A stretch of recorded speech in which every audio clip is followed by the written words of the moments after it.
মোহাম্মদপুরের সবচেয়ে ভাইরাল ফুডগুলো পাওয়া যায় এই টাউন হলে, যেহেতু আমি এখানেই থাকি, সো প্রায় আমার এখানে ফুডগুলো ট্রাই করা হয়।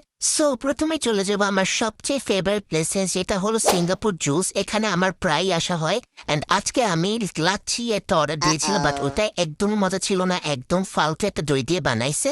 কিন্তু আখের রসটা একদম বেস্ট ছিল, 10-এ 10। আমার আম্মু এটা নিয়েছিল, বাট আমি ক্যাপচার করতে পারিনি।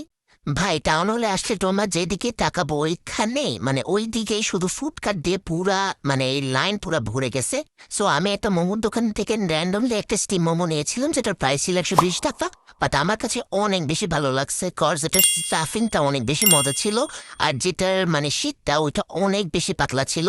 এই ধরনের শীত আমার অনেক বেশি ভালো লাগে, অ্যান্ড টেস্টটা অনেক বেশি মজা ছিল।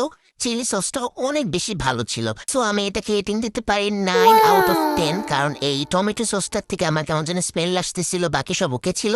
অ্যান্ড বাসায় আমি শওকত মামার বিরিয়ানি নিয়ে এসেছি।